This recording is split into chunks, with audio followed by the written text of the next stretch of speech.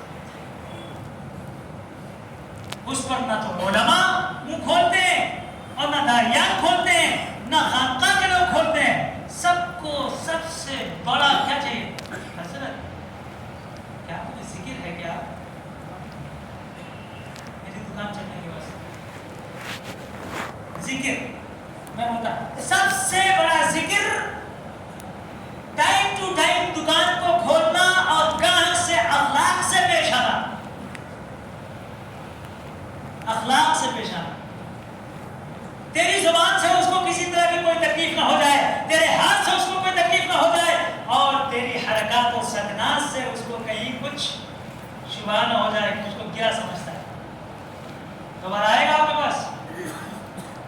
نہ آپ کی دکان پہ آئے گا, نہ آپ کے مکان پر آئے گا, نہ آپ کے گھر پہ آئے گا, نہ آپ کے کھلیان پہ آئے گا, نہ تو میدان پہ آئے گا, نہ آپ کی مسجدوں کے پاس آئے گا, نہ عبادت گاہوں کے پاس آئے گا, کہیں نہیں آئے گا. دین کیسے پھیلے گا بولو؟ دین کی آڑ میں تو ہمارے خود اخلاق ہیں. سب سے بڑا وظیفہ انسان کی کامیابی کے واسطے, آبادی کے واسطے اس کے اخلاق. اس کے کیا ہے؟ اخلاق کا چیز صرف من قطع, جو کاٹے اس سے جوڑو, جو کاٹے میں تیرے پاس نہیں بیٹھ چاہتا, اس کا پاؤں پکڑ اس کو جوڑو. مولانا الیاس رحمۃ اللہ علیہ شروع میں 10 سال میں حضرت نے ایک چلے کی جماعت نکالی ہے. کتنی محنت کیا اللہ, 10 سال لگے چلے کی جماعت قائم کرنے کے واسطے. ایک دن 2 دن نہیں, پہلے تو شروع میں 3 دن کی, 2 دن کی, 7 دن کی, 5 دن کی ایسی جماعت نکلتی تھی. اور کیا نکلتی تھی؟ چلے کی جماعت جو حضرت نے نکالی پہلی مرتبہ 10 سال محنت کرنے کے بعد.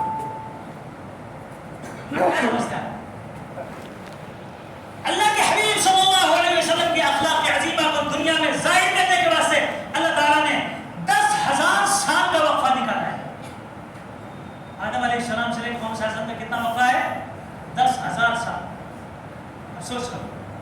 اور مولانا علیہ السلام نے جو پہلی جماعت چلے کی نکالی کتنا ٹائم لگا؟ 10 سال لگے ہیں. مولانا منصور, مولانا عبد الشکور صاحب لکھنوی رحمۃ اللہ علیہ, حضرت سوچا میں غریب آدمی ہوں, کمزور ہوں, میری بات کو کون سنے گا, جا کر کے میں مولانا عبد الشکور صاحب سے عرض کر دوں, بڑے آدمی ہیں, امام اہل سنت والجماعت, بڑے آدمی لکھنؤ کے مانے جاتے ہیں شہر کے. جا کے آگے حضرت ایسی سی بات ہے, آپ سب کو جوڑے تو مطلب مسئلہ حل ہو جائے گا. پڑھے لکھے لوگوں کو, لائق کو, وکیل کو, ایڈوکیٹ کو, پڑھے لکھے یافتہ کو, سب کو جمع کرو, مولانا لوگوں کو سب کو جمع کرو. حضرت فرمایا ٹھیک ہے, فلاں دن 9 بجے آ جانا. کتنے ٹائم کو؟ 9 گھنٹے, 9 بجے آ جانا.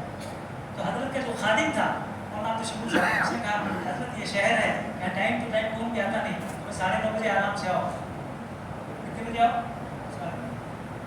حضرت اسی حساب سے 9:30 بجے, اور یہاں 9 بجے پورے آ گئے. مولانا عبد الشکور صاحب کا حکم آ گئے. مولانا عبد الشکور صاحب کی ایک دم غصہ تھا. 9 بجے کے ٹائم دے کے سارے لوگوں کو کہیں بولا آنے دو, ابھی الیاس کو بتاتا ہوں. بڑے یہ چھوٹے, اور جیسے ہی آئے کہنے لگے کیا مولانا اس طرح دن پھیلیں گے؟ نہیں پھیل سکتا اس طرح. 9 بجے کے ٹائم دے کر کے سارے 9 بجے کیسے آ سکتے ہیں؟ مولانا الیاس رحمۃ اللہ علیہ فوراً اسے پاؤں پہ گر پڑے, حضرت معاف کرنا, آئندہ ایسا نہیں ہوگا, معاف کرنا, آئندہ ایسا نہیں ہوگا. حالانکہ غلطی کس کی تھی؟ خادم کی غلطی سے حضرت کو لیٹ آنا. اور پھر حضرت نے بات کیا, بھی چلے گئے. بہت زمانہ کے بعد جب مولانا عبد الشکور صاحب رحمۃ اللہ علیہ کا ذرا پالا ٹھنڈا ہوا, خاتون کو موقع ملا, حضرت غلطی ہو گئی ہے, اگر آپ معاف کریں تو میں حاضر کروں. کہ نہیں پہلے بتاؤ, نہیں پہلے معافی کا وعدہ کرو. تو کہتے نہیں بتاؤ, کہتے نہیں پہلے وعدہ کرو. حضرت فرمایا اچھا چل معاف کرو. کہنے لگے کہ اس دن جو مولانا الیاس صاحب آدھا گھنٹہ لیٹ آئے تھے وہ ان کی غلطی نہیں, میری غلطی تھی. میں بولا سو کہ 9:30 بجے آ جانا. فوراً اسی وقت میں نکلے دلی, اور آ کر اس کے بعد مولانا الیاس صاحب نے قدم مولانا ہدایت تو آپ ہی سے پھیلیں. پہلے کیا کہا تھا؟ نہیں چل سکتا, دین کا کام نہیں چل سکتا, ہدایت نہیں پھیل سکتی. اب کیا کہہ رہے ہیں؟ ہدایت تو آپ ہی سے پھیلے گی. غلطی میری ہوئی, میں نے آپ کو ڈال دیا, پاؤں پکڑ کر میں معافی مانگ رہا ہوں, آپ اس کو معاف کر دیجیے. نہ انہوں نے ان کو چھوٹا سمجھا, نہ انہوں نے ان کو چھوٹا سمجھا. دونوں نے ایک دوسرے سے معافی مانگ لی. اخلاق اشارہ کرنے کی بنیاد پر دین چل پڑا، پھیلا پھیلا پھیلا پھیلا، آج تو 200 سے اوپر ملکوں تک پہنچ چکا ہے۔ کسے پھیلا؟ اخلاق سے۔ اس لیے میرے دوستو، آپ کسی بھی شعبے سے منسلک ہوں لیکن مسلمان ہیں، آپ کو چاہیے کہ اپنے اسلام کی، نبی صلی اللہ علیہ وسلم کے اخلاق جو آپ کتابوں میں پڑھتے ہیں، واعظین سے سنتے ہیں، اسی کے اوپر جب تک قائم دائم نہیں ہوں گے، دین کی گاڑی آگے فیوچر میں نہیں چل سکتی۔ اس لیے اللہ سے دعا بھی فرمائیں اور اس پر قائم ہونے کی کوشش بھی کریں کہ اللہ تعالیٰ ہم سب لوگوں کو اللہ کے حبیب صلی اللہ علیہ وسلم کے اخلاق عظیمہ عطا فرمائے۔ کیا مطلب؟ اخلاق عظیمہ کسے بولتے ہیں؟ اخلاق عظیمہ، معاف کرنے کے ساتھ ساتھ کچھ گفٹ بھی دینا تاکہ اس کی تلافی ہو جائے، اس کو اخلاق عظیمہ کہتے ہیں۔ یہ نبی صلی اللہ علیہ وسلم کے اخلاق ہے، اس لیے اس کو اللہ ہم سب کو اس کو اپنانے کی، اپنے دل میں، اپنے دماغ میں، اپنی زبان میں، اپنے اعضاء و جوارح میں بچانے اور بسانے کی توفیق عطا فرمائے۔ وآخر دعوانا الحمد للہ۔